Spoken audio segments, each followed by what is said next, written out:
The first sign was a tremor that shouldn't have existed.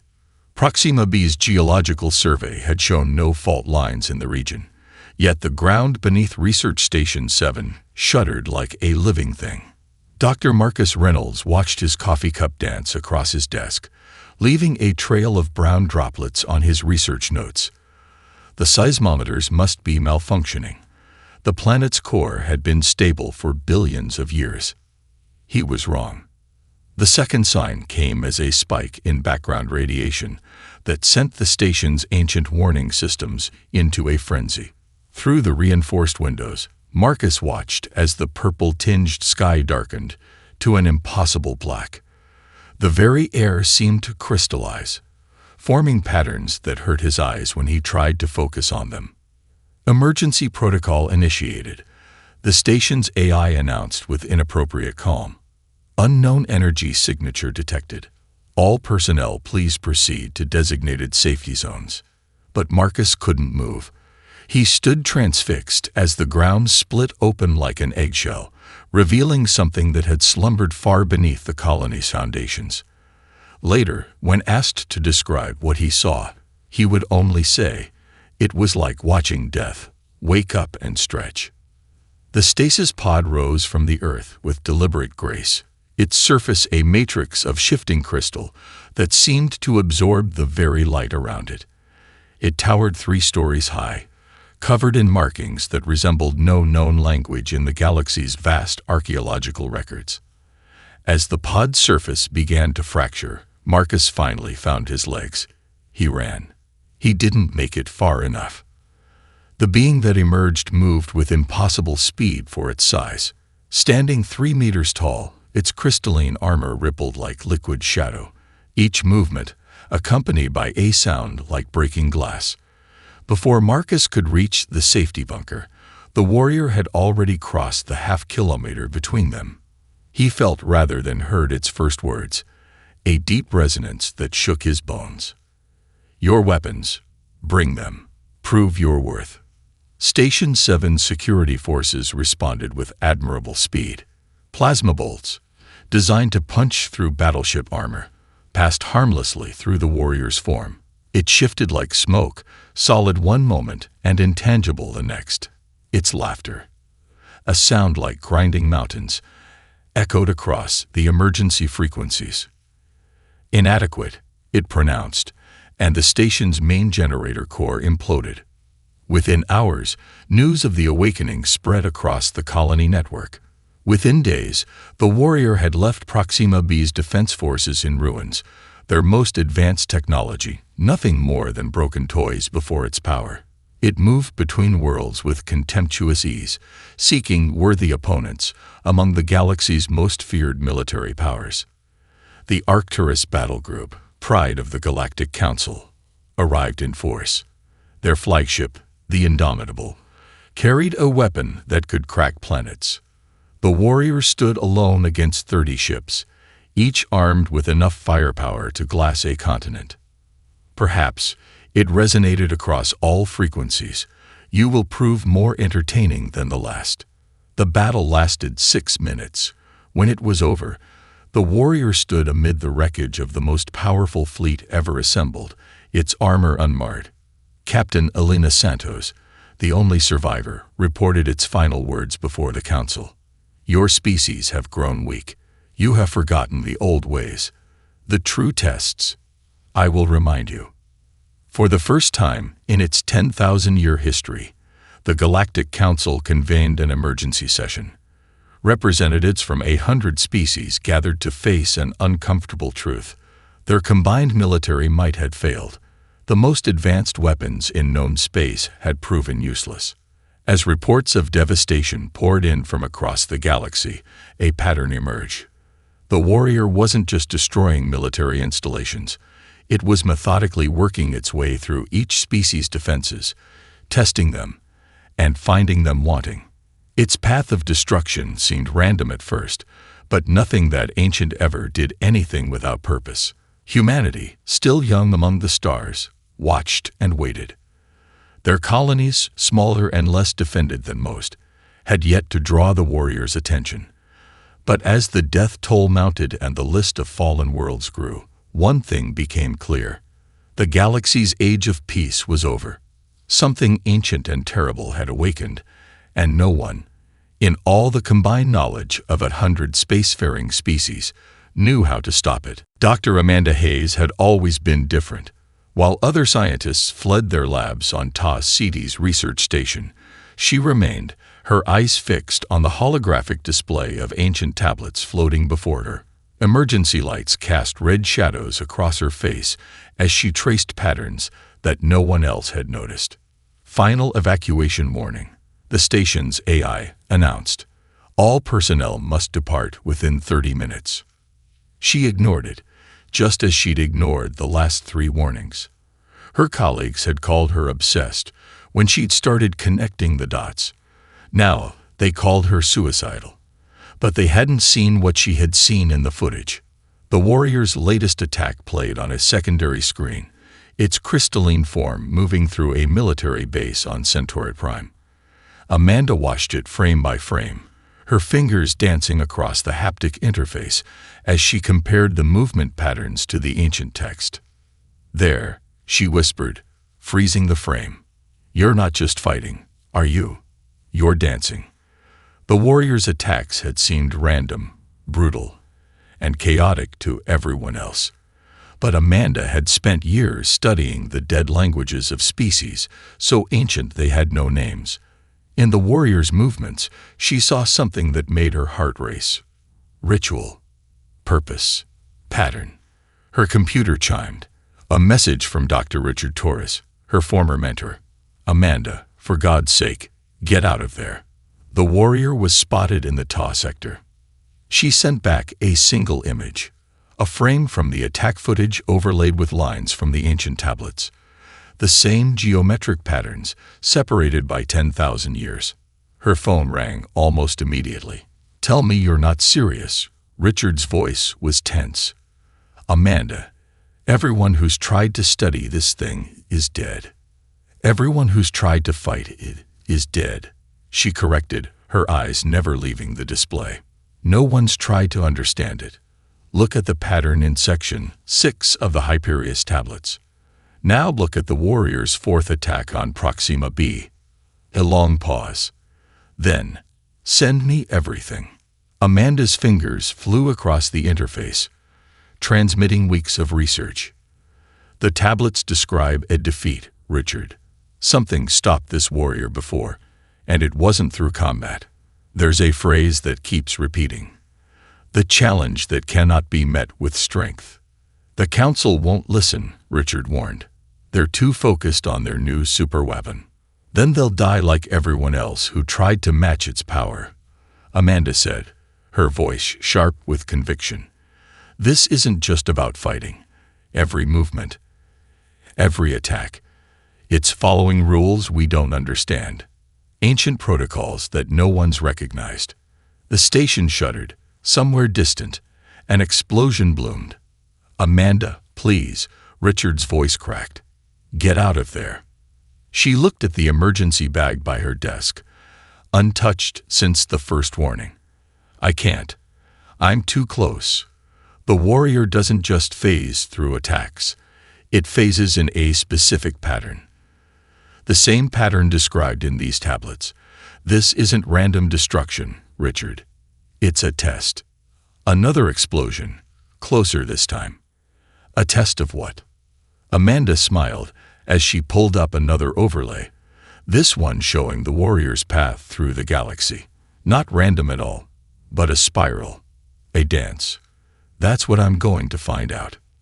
The station's lights flickered as another impact rocked the structure. But Amanda didn't move toward the escape pods. Instead, she pulled up the complete dataset, every recording of the warrior's attacks playing simultaneously. To everyone else, it was chaos. To her, it was a symphony of movement, a dance of destruction that followed rules as old as the stars themselves. And in that ancient choreography, she saw something that made her blood run cold. The warrior wasn't just testing the galaxy's defenses.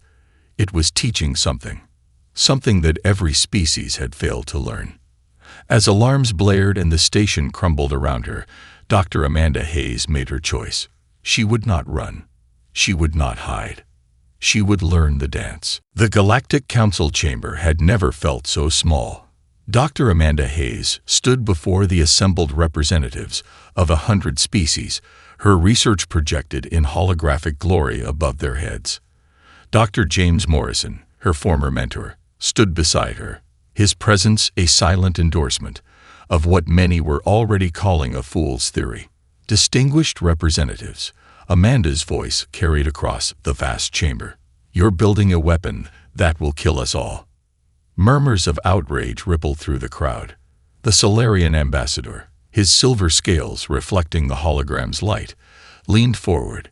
The combined might of the galaxy's greatest minds has failed. Amanda cut in, her fingers dancing through the display. Because we've been fighting the wrong battle. The hologram shifted, showing the warrior's latest attack on the Centauri defense platform.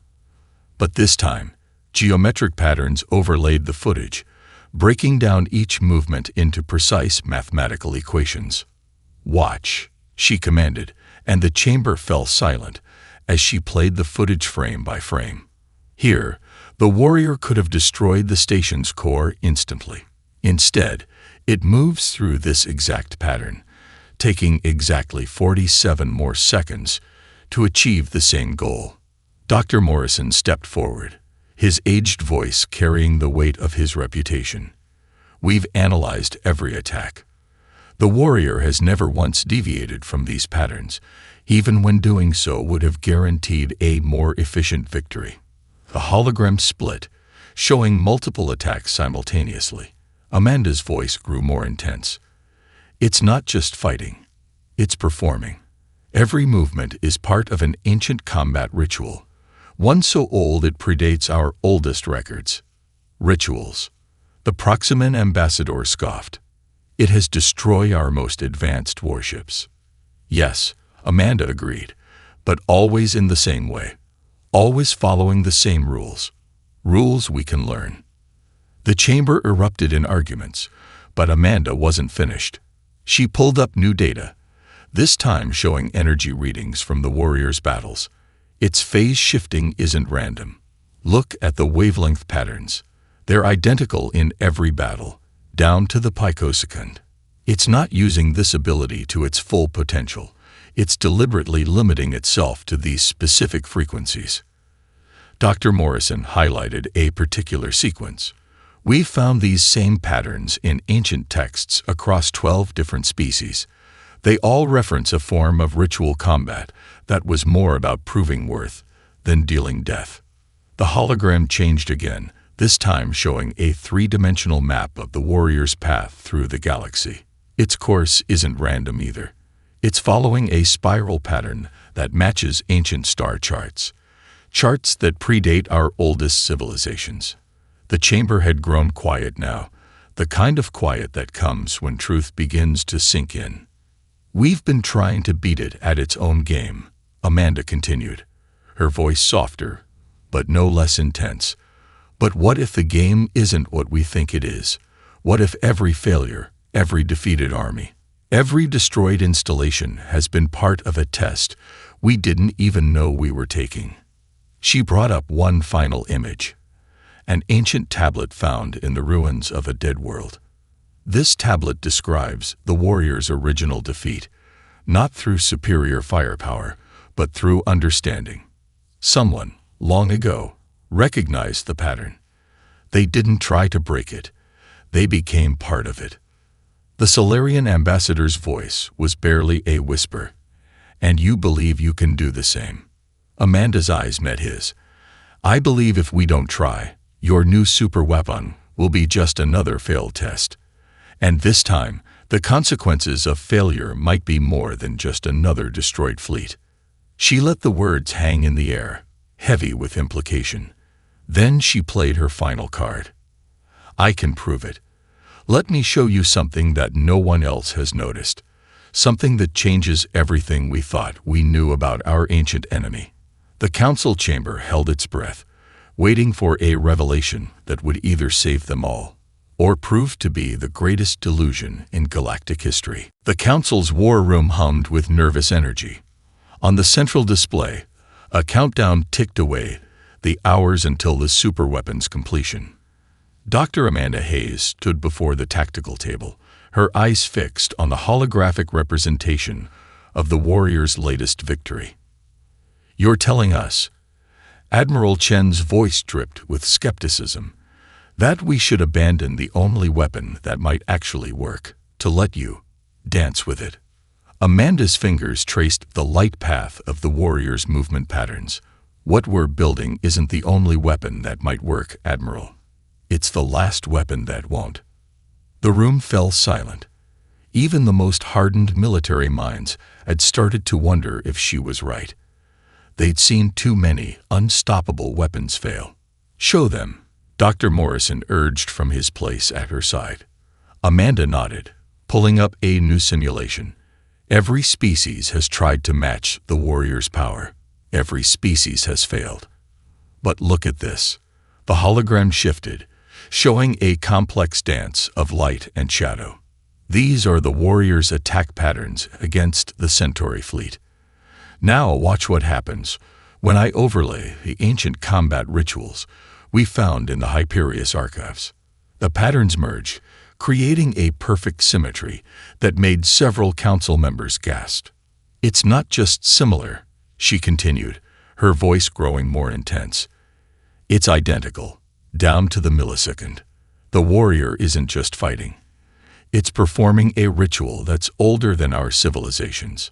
Admiral Chen leaned forward, his cybernetic eye wearing, as it analyzed the display. "And you think you can use this ritual to stop it?" "I think the ritual is the point." Amanda brought up another display, this one showing the devastation across the galaxy. "Notice something strange. The warrior has never attacked civilian populations, never struck at non-military targets. It's following rules. Ancient, complex rules that we're only beginning to understand." Dr. Morrison added his own data to the display. "We found references to these combat forms in the ruins of 12 different ancient civilizations. They all describe it the same way, not as combat, but as a test. A test we're failing," Amanda said quietly, "because we're not even trying to pass it." The room erupted in arguments, but a new voice cut through the chaos. General Sarah Martinez, her face scared from the Battle of Proxima B, spoke for the first time. "How would this test work?" Amanda's heart raced. This was her chance. "I've decoded part of the ritual. There's a specific sequence of movements, a kind of challenge that hasn't been performed in 10,000 years. If I'm right, the warrior will have to respond according to the ancient protocols. And if you're wrong," the general's eyes were hard, "then we're no worse off than we are now." Amanda gestured at the countdown. "Your superweapon might kill it, General, but the energy release will devastate half the galaxy. Is that victory?" The room fell silent again, the weight of the decision heavy in the air. Admiral Chen broke the silence.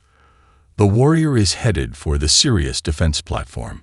Our projections show it will arrive in 48 hours. That's where I need to be," Amanda said, her voice steady, despite her racing heart. "One chance. That's all I'm asking for." General Martinez studied her for a long moment. "And what makes you think you can succeed where the combined military might of the galaxy has failed?" Amanda's answer was simple. "Because I'm not trying to beat it. I'm trying to understand it." The general's scared face broke into an unexpected smile. "Sometimes the bravest thing isn't standing your ground. It's being willing to try something new when everything else has failed." She turned to the council. "I support this plan." One by one, the other council members nodded their agreement. Even Admiral Chen, after a long moment, gave his assent. 48 hours, he said. "Make them count." Amanda looked at the hologram of the warrior, its crystalline form both beautiful and terrifying. She had one chance to prove that understanding could succeed where force had failed. She intended to make it count. The Sirius defense platform hung in space like a wounded giant. Its outer ring already bore the scars of the warrior's initial assault, crystalline fractures spreading across its armor plating. In the central command chamber, Dr. Amanda Hayes watched the security feeds, her heart thundering in her chest. Last chance to evacuate. General Martinez's voice crackled through the comm. The warrior's energy signature is approaching. Amanda adjusted the ceremonial robes she'd reconstructed from ancient texts. The fabric, woven with circuits that mimicked the warrior's crystalline patterns, hummed against her skin. "I'm staying." "Your funeral," Admiral Chen muttered from his command ship, safely hidden behind the system's star. The platform's sensors screamed a warning. Reality itself seemed to bend as the warrior phased into existence before the main defense array. Its crystalline armor shifted like liquid shadow, stars reflecting off its surface in impossible patterns. Amanda took the deep breath. Months of research, years of studying ancient combat forms, had led to this moment. Opening external comms. "Doctor," Morrison's voice was tense. "Remember the pattern. One mistake." "I know." She straightened her spine. Initiating contact. The warrior had already destroyed the platform's outer defenses when Amanda's voice echoed across all frequencies. But she didn't speak in any modern tongue. Instead, the words that left her lips were in a language so ancient it had been dead for millennia. "I challenge you by the old ways, walker of the crystal path." The warrior froze mid-strike, its form suddenly still as space itself. For a moment, nothing moved. Then its voice resonated through the station, a sound like breaking galaxies. "You speak the ancient tongue." Amanda's hands moved in the patterns she discovered, her robe's circuits lighting up in sequence. "I speak, I move, I challenge." The warrior's crystal form shifted, turning to face her fully. Its voice held something new. "Interest. Many have died believing they could challenge me." They challenged with weapons. Amanda continued the ritual movement, each gesture precise. "I challenge with understanding." A sound like crystal chimes filled the space between them. The warrior's form flowed like liquid light as it moved closer to the station. "You wear the patterns of the old ones. I wear what I have learned." Another movement, another pattern. Her heart felt like it might burst, but her hands remained steady. "Will you honor the ancient ways?" The warrior's response was to move through a series of forms that matched her own, its crystal body creating a dance of light and shadow. "You have studied well, little one, but knowledge is not understanding." "Then test me."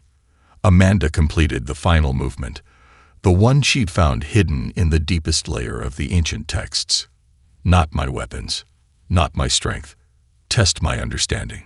The warrior's form pulsed with energy. Through the station's windows, Amanda could see its crystal surface shifting through colors that human eyes had never been meant to process. For a long, terrible moment, she thought she'd made a mistake. Then it spoke again, but this time, the voice held something that none had heard before. "Respect. 10,000 years, it said. 10,000 years I have waited for one who would speak the old tongue, who would challenge not with force, but with knowledge." Its form stabilized, taking on a more defined shape. "You are the first." Around the station, the assembled forces of the galaxy watched in stunned silence as the most terrifying being they'd ever encountered performed a movement that mirrored Amanda's last gesture. "The challenge is accepted," the warrior declared. "Prepare yourself, Amanda Hayes. You have called upon the ancient ways. Now you must prove you truly understand them." As the warrior's words faded, Amanda realized that the real test was just beginning. She had opened a door that had been closed for millennia. Now she had to step through it. The first trial nearly broke her mind. Amanda stood in what had once been the Sirius platform's main hangar, now transformed by the warrior's power into something that defied physics. The space around her flowed like liquid crystal, time itself bending in ways that made her eyes water. "Begin." The warrior's voice resonated through her bones. "Show me you understand the flow of moments." She had studied the ancient texts, but nothing had prepared her for this. The trial required her to navigate a series of events, backwards, not just walking reverse, but actually perceiving time in the wrong direction. Her first step sent waves of nausea through her body. "Focus," Dr. Morrison's voice crackled through her neural link. "Remember the patterns." The warrior moved like flowing mercury, its crystal form creating ripples in reality. Many species have faced this trial. All have failed. They could not break free from their linear perception. Amanda closed her eyes, remembering the hidden meanings in the ancient tablets. "They tried to fight their nature," she said, instead of embracing a new one. She let go of everything she thought she knew about time. The ceremonial robes hummed against her skin, their circuits synchronizing with the warrior's energy field. Slowly, like learning to breathe underwater, she began to move. Events flowed backward around her. She saw cause following effect, answers preceding questions. The nausea faded as her mind adapted, found new ways to process reality. The warrior's crystal form pulsed with what might have been approval. "You learn, but understanding goes deeper." The second trial struck without warning. The world shifted, and suddenly Amanda could no longer process sound or light. Instead, reality came to her as crystalline resonances, vibrations that carried meaning beyond words. "Speak," the warrior commanded, but not with sound. Its very structure sang the command. Amanda's first attempts were clumsy. She tried to force the resonances into patterns she understood, but that only produced discord. Then she remembered another fragment from the texts: "To speak with crystals, become as crystal." She let the robe's circuits merge more deeply with her nervous system. Her body began to vibrate at frequencies that should have torn her apart, but instead created pure, perfect notes of communication. "I understand," she sang in crystal speech, and felt the warrior's surprise ripple through the harmonic field. 2 trials passed. It resonated, when all others failed at the first. But the third, the world changed again. This time, Amanda found herself in a space where geometry itself had gone mad. Lines curved in more than 3 dimensions. Shapes existed in states that Euclidean mathematics said were impossible. "Navigate," the warrior commanded. Amanda's human mind screamed that what she was seeing couldn't exist, but she had come too far to let human limitations stop her. She reached out to touch a shape that was simultaneously a cube and a sphere, and neither. "The text spoke of this," she said, more to herself than the warrior. "Reality is not what we perceive, but what we're capable of perceiving."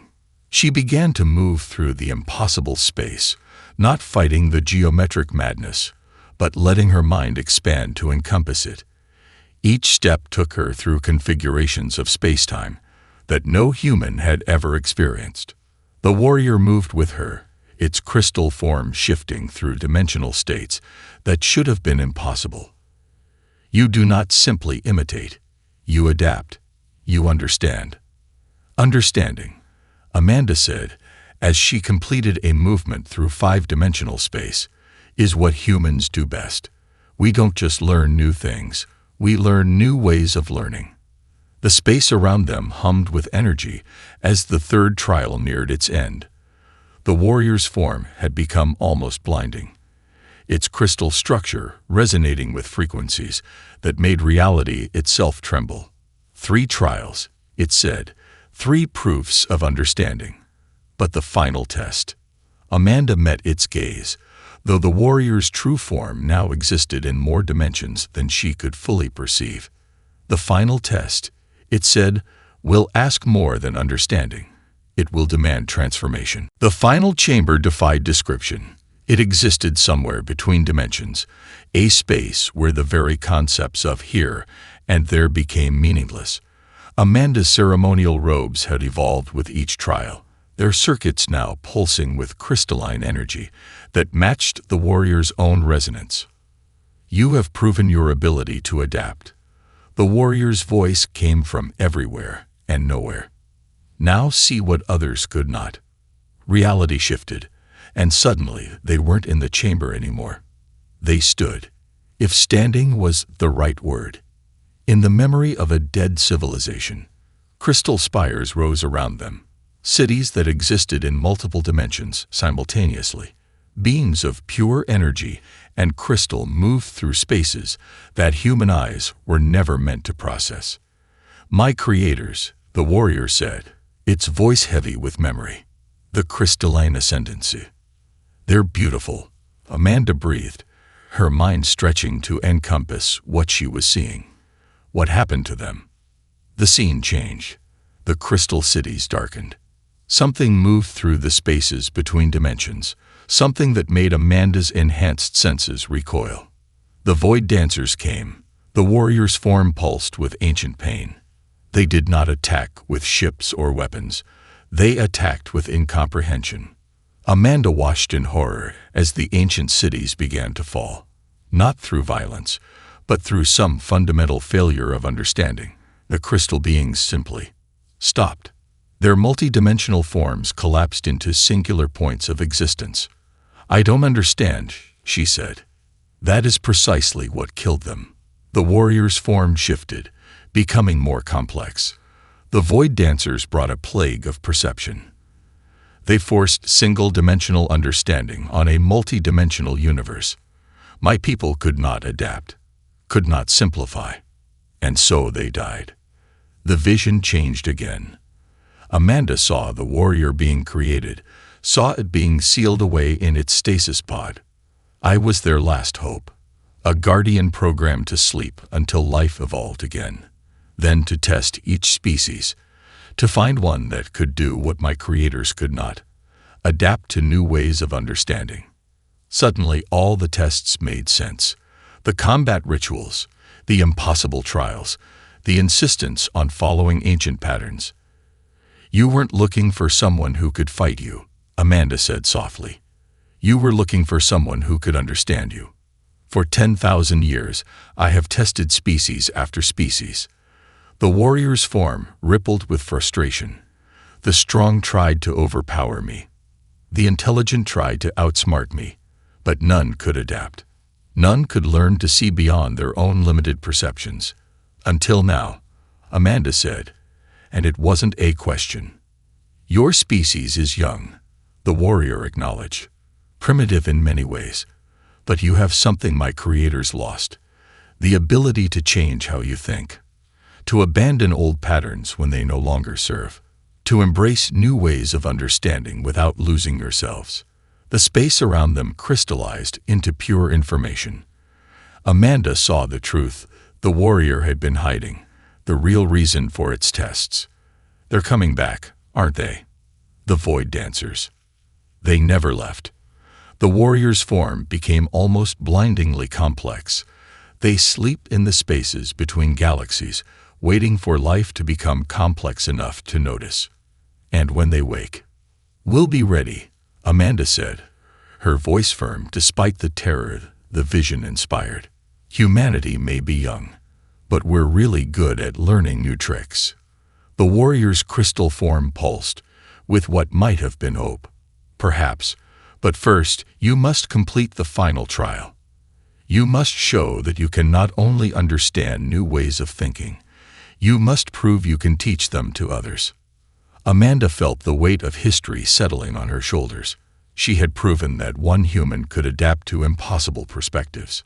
Now she had to prove that humanity, as a species, could do the same. The fate of not just Earth, but all life in the galaxy, would depend on her success. The Sirius Defense Platform's main chamber had changed. Where once there were military controls and tactical displays, now crystalline structures grew like frozen lightning, each one humming with multidimensional energy. The assembled representatives of the Galactic Council watched in awe as Dr. Amanda Hayes stood before them, her ceremonial robes now a living part of her being. "What you're about to see," she said, her voice carrying harmonics that made the crystal structures resonate, "will challenge everything you think you know about reality." The warrior stood beside her, its form now a beautiful symphony of light and geometry that existed in more dimensions than the eye could track. "Show them," it said. As you were shown. Amanda raised her hands, and the chamber transformed. The council members gasped as their perceptions were gently, carefully expanded. They saw space fold in on itself, watched as simple objects revealed complex geometries that had always been there, hidden behind the veil of limited perception. "This is how the universe really looks," Amanda explained, her voice both human and crystal song. "What we normally see is just the surface, like seeing only the top of an ocean." Admiral Chen, his cybernetic eye whirring frantically, gripped his chair. How are you doing this?" "I'm not doing anything," Amanda said. "I'm just helping you see what's already there. Humans have a unique gift. We can learn to perceive things in new ways without breaking under the strain." The warrior's form pulsed with approval. "Your species adapts not just physically, but mentally. You can hold contradictory ideas, switch between different ways of thinking, without losing your core identity." General Martinez, her scared face lit by crystalline light, leaned forward. "The Void Dancers, can we fight them?" "Not with weapons," Amanda said. "They don't exist in ways that weapons can touch, but we can fight them with understanding. With our ability to see reality as it truly is, while still maintaining our connection to our own perspective." The chamber shifted again, and now they all saw it. The vast, dark spaces between galaxies where things that defied comprehension slumbered. The Void Dancers, living concepts that destroyed by forcing simple understanding onto complex reality. "My creators could not adapt," the warrior said. "They were too set in their ways, too perfect in their crystalline nature. But humans," it turned to Amanda, "you are beautifully imperfect, adaptable, capable of growing in ways my people could only dream of." Amanda touched one of the crystal structures, and it transformed, becoming a teaching tool that even the youngest species could understand. "We won't just learn these new perspectives," she said. "We'll find ways to teach them, to help other species adapt without breaking." The council chamber erupted in discussion, but it wasn't fear or denial that drove the conversation. It was hope. For the first time, they had a way forward that didn't rely on weapons or war. "The knowledge of the crystalline ascendancy is yours," the warrior said, its form beginning to merge with the chamber's new structures. "Not as a gift, but as a recognition of what you have earned. You have proven not just that you can learn, but that you can help others learn." Amanda felt the truth of it in her very being. Humanity's greatest strength had never been their technology or their weapons. It had been their ability to look at the impossible and say, "Let me try to understand that." "When the Void Dancers wake," she said to the assembled council, "they'll find something they've never encountered before. A galaxy of species learning to see reality as it truly is, led by teachers who remember what it's like to learn new ways of thinking." The warrior's form began to fade, its purpose finally fulfilled. "The future," it said, "is in capable hands." As the last of the ancient guardian merged with the crystal structures, leaving its knowledge and power for those who had proven worthy to use it, Amanda looked out at the representatives of 100 species and smiled. The real adventure was just beginning.